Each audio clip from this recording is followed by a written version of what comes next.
Hello mga katumodats, ako po si Angelo Robia at inaanyayahan ko po kayo manood sa aking video for today. At sana po ay panoorin ninyo ng buo ang video sapagkat meron po kayong maaring matututunan sa panonood nito. Tara!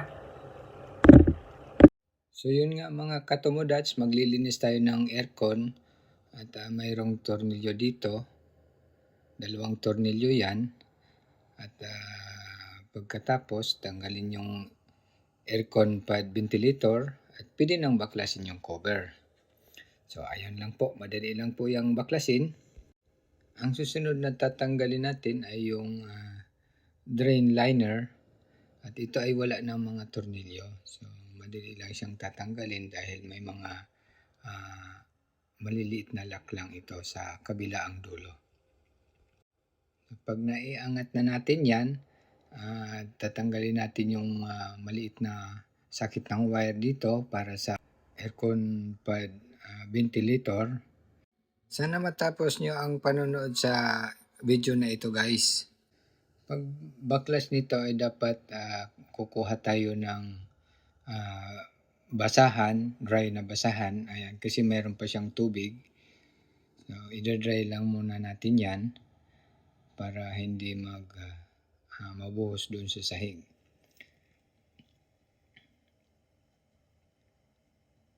So, ayan, tatanggalin natin yung hose. Okay, so pag natanggal na yan, susunod nating tatanggalin ay yung aircon fan. So, para matanggal yan, mayroong wire, mayroong maliit dyan na metal screw. So, luluagan lang muna natin yon para hindi matanggal yung tornilyo kasi mahirap siyang ibalik pagka binuo nating tanggalin yung metal screw. So pag naluagan na yon, sa kabila mayroon dyan na dalawang tornilyo, metal screw na tatanggalin natin para matanggal natin yung rubber bushing na siyang kumakapit doon sa aircon fan. Ayon sa aking research kung paano linisin yung ganitong aircon, so wala namang dapat ipag-alala kasi kahit ano daw model ay halos parehas lang ang hitsura kung paano siya babaklasin. Meron pala akong nakalimutan kanina mga katumodats na kailangan i-unplug natin ang source ng power para safe at hindi tayo madisgrasya sa paglilinis ng aircon. Ngayon ay pwedeng-pwede na nating ilabas yung aircon fan para mamaya malinis natin dun sa ibaba ng mahusay na paglilinis. So ayan, marami siyang dumi. Ito yung rubber bushing na sinasabi ko sa inyo. At ngayon sisilipin natin sa ilalim kung gaano ba siya karumi. Ayun, napakarami ng dumi. So kaya dapat talagang mabaklas natin yung fan at para malilinis natin siya mabuti. So gagamitan natin siya ng basahan para siya tanggalin yung mga alikabok dyan na naipon. At tandaan natin guys, ang pwede nating linisan ng basahan ay yung mga plastic mold lang na maaaring pinagdikitan ng mga alikabok. So wag nating ipapahid dyan sa aluminum na parang radiator na siyang kung saan dumadaan yung hangin para palamigin siya. So para linisan yan ay kailangan natin gamitin siya ng vacuum at para hindi masisira. So aside na basahan ang gamitin, vacuum na ang gamitin natin para yan safe. So kailangan meron siyang brush para siya ang susuot doon sa mga glitch ng parts para hindi siya masira. So kailangan susundan natin yung glitch nung paglilinisan kasi napakaninipis yan na parang papel lang na pagka naliko masisira na siya. So kailangan lang ingat kung paano ihagod yung vacuum. So ayun. So yun nga, dahan-dahan ko tong lilinisin kasi baka mapagalitan ako ni Mrs. pagdating niya, ay sira na ang aircon. Nako, patay tayo dyan. First time ko pa namang gawin ito na maglinis ng ganitong aircon. Kaya lakas loob lang mga katumudats para kahit papano makatipid tayo sa mga gastusin na hindi na kailangan magbayad pa ng tagalinis dyan. So, kailangan lang talaga mag-research tayo kung paano gawin ang mga ganitong bagay. So, lahat naman ng mga information na kailangan natin ay makikita natin sa internet. Kaya ganun guys, wala kayong pag-alala kung halimbawa ganito ang type ng aircon nyo. So, madali lang siyang gawin. Kayang-kaya nyo lang at dahil sa napaka dali lang kung paano siya baklasin dahil sa iilan lamang yung metal screw at saka ilang lock. So, madali lang siya kahit na sino ay kayang gawin ito. Para sa masatisfied tayo sa ating paglinis mga katumudats, so gagamitin natin siya ng aircon cleaner. So, ayan, nabibili lang yan sa mga convenience store o sa mga supermarket. So, kung halimbawa na taga Pilipinas ka, mayroon din naman panglinis dyan na nabibili dyan sa atin sa Pilipinas.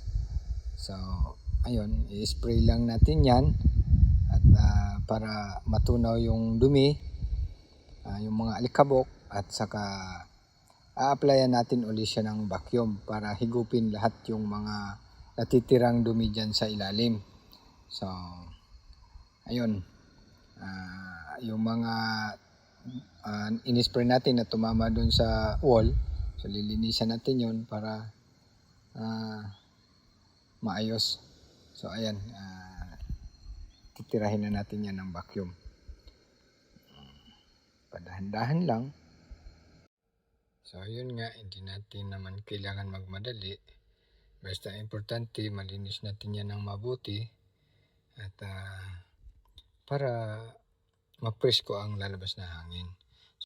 Pagkatapos, isusunod naman natin yung filter na unang pinapasukan ng hangin para pansala ng mga alikabok. So, pwede natin din siyang isprayhan ng aircon cleaner kasi parang sabon din yan. Then, yun, basta kuskusin lang natin ng mabuti na hanggang mawala yung alikabok dyan. At pagkatapos, isasampay natin dun sa labas upang matuyo siya. Ayan, at habang pinapatuyo natin yan, ang susunod naman nating lilinisin ay yung fan at saka yung drainage ng aircon. So, pagdating sa ganitong paglilinis nito ay wala naman tayong dapat ipag-alala kasi simple lang naman na paglilinis ang gagawin natin dito. Applyan natin ng sabon at kukuskusin at siguraduhin lang natin na walang mababali or masisira dyan sa mga parts para pag ibinalik natin mamaya ay maayos pa rin ang kondisyon. At itong naman, ang paglilinis nito ay dapat silipin natin mabuti kasi doon sa pinakaloob niyan ay talagang grabe ang dikit ng alikabok. So, kailangan lang natin na tiyaga lang sa paglilinis nito. At saka, pag nabasa naman siya ng tubig, habang lumilipas ang ilang segundo ay lumalambot naman yan. Pero kailangan natin malinis na maayos. So, ayan. Kapag tapos ng linisin, so, pwede na nating i-dry siya doon sa labas ng bahay para matuyo siya. So, ayan. Diyan, patutuyuin lang muna natin siya dyan ng ilang minuto. At least mga 15 minutes hanggang 30 minutes. So ayun, habang pinapatuyo natin yun, lilinisin natin yung pinaka-cover ng aircon. So medyo konting ingat nga lang sa paglilinis nito guys, dahil manipis lang yung plastic, so kailangan ingatan natin na hindi mabali yung mga parts nito, dahil kapag nasira yan, hindi na natin maiayos na maibalik na mabuti. So kaya konting lang siya, konting ingat. At ito naman na yung last na lilinisin natin, at pagkatapos pwede na natin siyang patuyuin doon din sa labas. At habang pinapatuyo natin yan guys, pwede na nating ibalik yung ibang parts na una nating binaklas, dahil malinis na yung buong loob nito. So una nating ibabalik na parts yung pan, sapagkat yun yung parts na nasa loob. So simple lang kung paano natin siya binaklas, tinanggal, ganun din ang pagbalik natin sa kanya. Ayan. So kakabit na natin uli yung rubber bushing dyan na tinanggal natin sa dulo na yan, at ilalak lang siya pagka naibalik na. So madali lang yan guys, dahil wala naman ng gaanong komplikado ang parts na yan. So kayang-kaya lang. So yun, pag napalapat na natin yung pan with rubber bushing, pwede na natin siyang metal screw, yung dalawang metal screw doon, pwede na natin ibalik. At pag naibalik na natin yan, yung dalawa dyan, meron pang isa dito sa may bandang drainage, dyan sa baba. Okay, pwede na yan. So ngayon, mayroon ding isang metal screw doon, yung linuwagan natin doon sa loob, hihigpitan natin yon. So make it sure na mahigpit siya, dahil pag umikot yung pan, pag maluag yan, pwedeng masira yung aircon natin. So ngayon pwede na nating ibalik yung drain liner. Then ito yung drainage na pinagkakabitan ng hose. Ayan, merong lock yan. Madali lang siya ikabit, kasi pag lapat na yung lock doon, so okay na yan. Isusulpong lang natin. Then pagkatapos ibabalik na din natin yung sakit ng wire na tinanggal natin kanina dyan. At pag naikabit na yan, ay okay na. Then pwede na natin ibalik yung pinaka-cover ng aircon. Isusulpong lang yan, parang magic. So ayun, tapos na. At saka ilalagay natin yung dalawang metal screw na tinanggal natin kanina.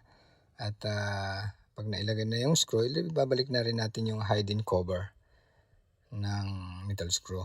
So pag naibalik na yan, ilalagay natin yung pad ventilation, then okay na. So, di ba? Parang magic lang.